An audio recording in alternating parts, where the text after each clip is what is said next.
Hey everybody, this is Amy Stroud. How are you? Hey, I've been getting a lot of requests to show how to actually go through and set up a self-hosted blog, so I wanted to actually do a video to show you how to do that. So first you need to get hosting. If you haven't already done so, I'll show you actually where to find that on my blog, which is whoisamystroud.com. And there's actually soft links that you can click here, or on the right hand side column you can click on Web Tools and click on DreamHost, or you'll also find it at the bottom signature of all of my other posts, which is right here, DreamHost. So you just click on that, and that will actually give you $30 off the cost of an annual hosting package, as well as a free domain name as a special thank you for being my readers. So you just click on Sign Up Now and go through that process. Once you've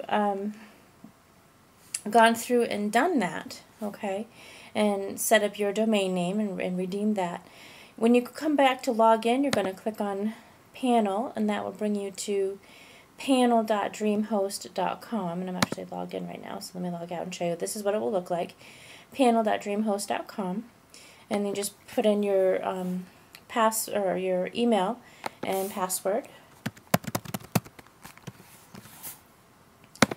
and click on Login. Okay, and this is what your back panel will look like. All right, and so in order to install your WordPress domain on your or WordPress on the domain that you registered, you're going to click on Goodies, okay, and then click on One-Click Installs. Okay, and then you're going to want to select Install New Website Software Advanced Mode. Make sure the WordPress will probably already be automatically selected for you. You're going to scroll down. I actually have a lot of, sorry, my text messages are going crazy here. I actually have a lot of, or a few domains. So, sorry, let me turn this off because it's driving me crazy. Alright, quiet. So you're going to select the domain name that's here, okay, that you want to install the WordPress to. It's very important that you select the proper domain that you're wanting to install it to. Then you're going to click or select Create a New Database Now. And I suggest you use your name and then, you know, any random numbers, first initial, last name, and then any random numbers, just to be sure that if there isn't another database name like that in the system. And then because I've already installed this on it once, it's already set up like that, but what yours would look like would be MySQL, and then over here you would have the drop downs for all the domains again, and just make sure that you have the proper one selected. And then I'm going to click create a new username, okay, and let's just put AS9999, okay, and then your password,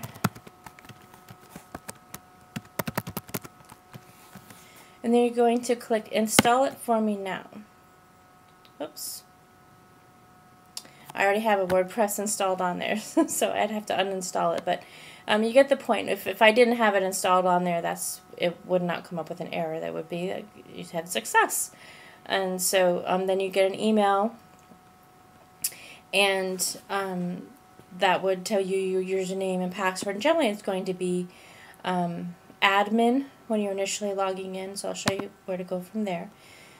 So WordPress.org is for the self-hosted ones. So generally when you get your email in the mail, it'll say, you know, you'd log in at www. and then this would your domain name that you selected it to, WordPress-login.php. Okay, so I'm going to show you what the whoisamystroud.com, the back office mastermind center, Who Is Amy Stroud looks like. So I have it set up as admin, and then my password. Okay.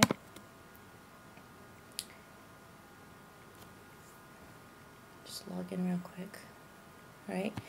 So here's all my comments, and you can see I get some spam.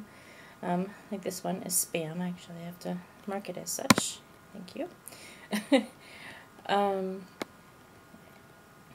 And so when you come to, you're going to get like a very unique initial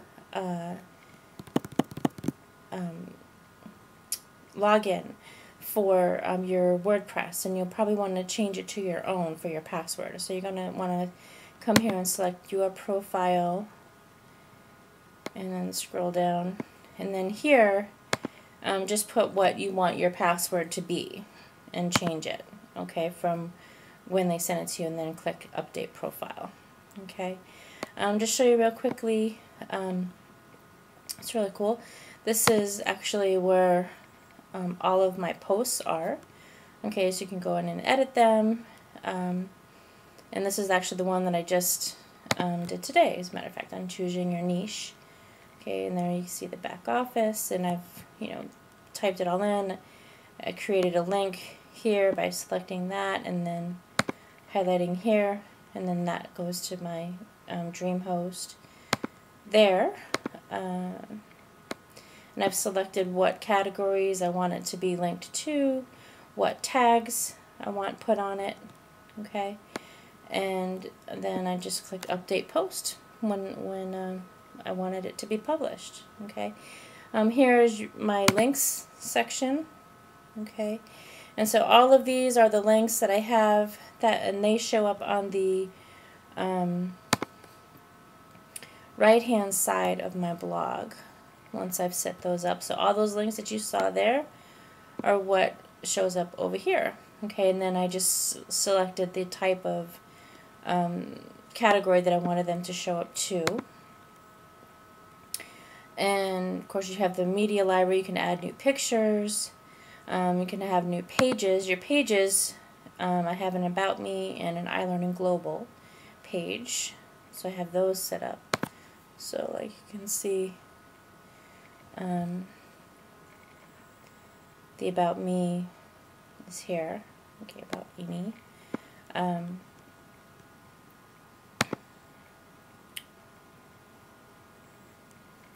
Okay. So that's, oh, and one other thing I wanted to show you is on the plugins, and this is the whole reason why you do a self-hosted WordPress blog, is specifically for the plugins, okay, or the widgets. Under appearance, well, actually first let me show you the themes. Okay, so here is actually under themes is where you have all of the themes, different theme options that you can have. So right now I have mine under the pixeled ones, but if I wanted to see what it looked like with different theme options, say I wanted to see what corporate would look like, okay, it'll actually show you, how it would look on a different one, bringing everything over. And if I want to activate that, I just click Activate Corporate, but I don't want to do that. I like my pixeled one. So once you've set your theme, and then,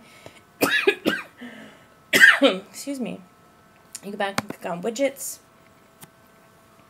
And then here's all the widgets that you can install. And they have different ones that allow for a lot of customization through the plugins. But like you can see, I have my HTML JavaScript widget, which is actually a plugin. But that's where I have my Aweber code for, that goes to my Aweber capture page, so I can build my list. You can also put HTML within the text, okay, the text widget. So if you have any specific questions about those, feel free to ask me. But basically it's just by clicking Add, and that'll add another text box, and then you can click Edit, and you can add basic text or HTML there. And if I don't, and then if I wanted to add that, I just click Save. I want to make sure that you press Save Changes before coming out of that. So that's a quick overview of the back office. See, it's asking me to make sure you want to save. So here's, what all of that looks like on the front end. Okay, so I have like my Aweber capture forms for getting